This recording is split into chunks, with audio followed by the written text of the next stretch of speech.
de São Paulo. Vamos para a educação?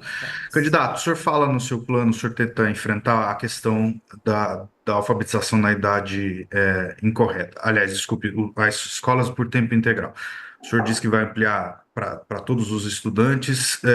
Hoje, 11% das crianças de São Paulo da pré-escola estão em ensino integral. Nos anos finais, esse número cai para 4%, é um desafio gigante.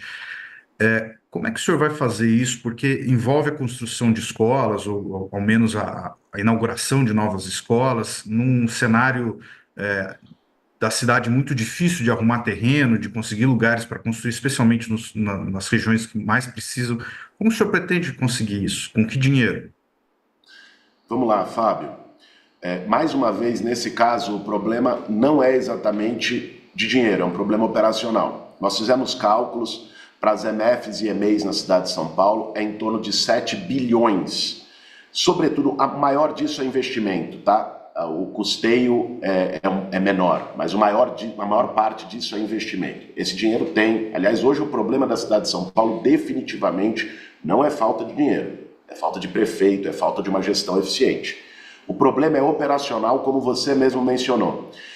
A dificuldade, quando a gente foi formular o projeto de escola integral, que para mim é uma coisa muito cara, para mim é uma questão de honra, como professor, né, como alguém que conhece essa realidade de perto, não só de ouvir falar, como alguém que ouviu em várias regiões da cidade. Eu ouvi uma mãe, numa dessas andanças pela periferia de São Paulo, ela falou: Boulos, para mim, o momento mais difícil do dia é quando dá a hora do almoço, que eu sei que meu filho vai sair da escola, eu não tenho como pagar ninguém para cuidar dele, eu fico no trabalho até 4, 5 horas da tarde e eu não sei o que meu filho está fazendo, em casa, na rua. É a angústia de milhares de mães na cidade de São Paulo. Então, a educação integral, ela é um modelo para o futuro, para melhorar a formação das crianças e adolescentes que estão na rede municipal de ensino, integrando inclusive educação com cultura e esporte no outro turno, no contraturno, e também é um alívio para mães e pais, principalmente mães solo da periferia, que não têm como cuidar dos seus filhos pelas razões de trabalho e de horário de serviço. O problema que a gente tem é justamente um problema de imóveis. Por isso a gente resolveu apostar numa outra linha, em vez de construir novas escolas. É possível que precise construir novas escolas, mas você tem toda a razão que não há terrenos disponíveis para construir um número de escolas suficientes para você garantir educação integral para todas as crianças de São Paulo. Então, eu chamei um escritório de arquitetura, que foi o mesmo escritório de arquitetura que formulou o prédio dos Céus, né, na gestão da Marta. Tivemos algumas reuniões com o time de arquitetos e engenheiros e surgiu uma proposta muito legal que a gente deve mostrar na televisão, no nosso programa eleitoral, inclusive ali o croquis, o desenho de projeto básico e tudo mais, que é utilizar, isso não é possível em todas as escolas, mas é possível na maior parte delas, um espaço que existe já nas escolas municipais e você construir prédios a mais dentro do mesmo terreno. Então você fazer uma ampliação das escolas municipais, e foi esse desenho que eles fizeram, com algumas tipologias diferentes, a depender dos terrenos, onde você vai lá e bota dentro da escola um prédio com mais salas para poder viabilizar as atividades culturais e de lazer, um espaço para um anfiteatro, um espaço para uma quadra, um espaço para uma sala de ginástica, né?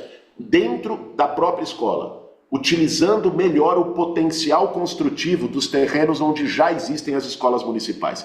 Esse é o caminho que a gente vai seguir na educação integral em São Paulo para resolver esse problema operacional que de fato existe. Só queria mais um detalhe sobre a educação, né, que a gente não vai ter tempo de falar aqui sobre a alfabetização, a melhora da educação pública. Eu queria focar num ponto que, até conversando com alguns especialistas, eles falam o quanto os candidatos não focam, por exemplo, na questão da matemática, que está muito ligada a essas novas profissões, inclusive, né, no mundo.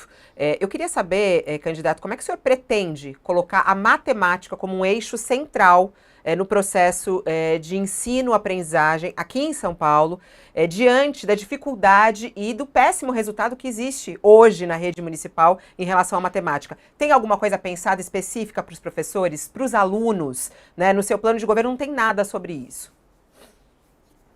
Fabíola, a nossa proposta, e isso está ali mencionado no plano de governo, Na educação integral, veja, você tem o turno normal, a grade curricular. Vamos pensar, de manhã, o aluno vai lá fazer o seu estudo.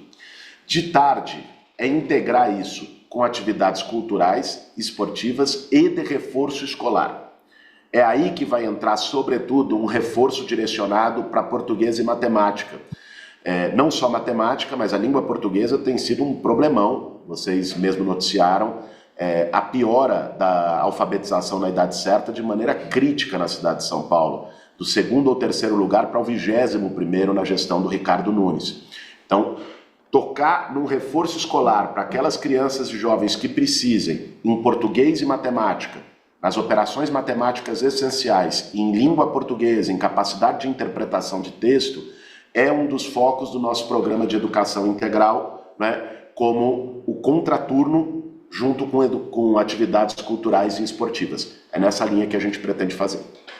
Candidato, o senhor propõe no seu plano de governo o que o senhor chama de uma política permanente de valorização salarial dos professores. São Paulo já tem o 3º melhor salário entre as capitais, perde apenas para Goiânia e Porto Alegre. O que significa essa política permanente de valorização salarial? É algum gatilho de reajuste ano a ano? O senhor vai continuar com bônus por desempenho? Vamos lá, Raquel.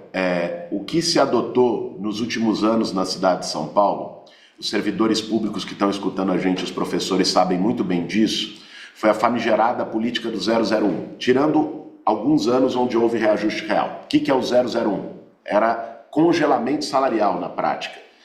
Fazia o reajuste anual em 0,01% do salário. Ou seja, você não cobria nem inflação. Na prática, estava tendo uma deterioração, uma perda salarial dos servidores públicos municipais.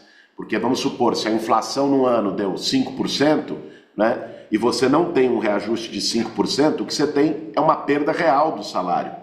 Nós não vamos permitir que os servidores públicos municipais que estão na ponta, garantindo o serviço público, e aqui eu não estou falando só de professores, eu estou falando de auxiliares de enfermagem, eu estou falando das merendeiras das escolas, eu estou falando de todos os serviços essenciais da cidade de São Paulo, que tenham um salário defasado, tenham perda salarial ao longo do tempo. Então, quando eu falo em valorização real e uma política de valorização, é no mínimo ter a cobertura inflacionária, para que você não tenha perda salarial como você teve ao longo de vários anos. E um outro ponto muito importante para a gente é a revogação do confisco de 14% das aposentadorias. Foi uma vergonha o que o governo do Ricardo Nunes fez, confiscou aposentados.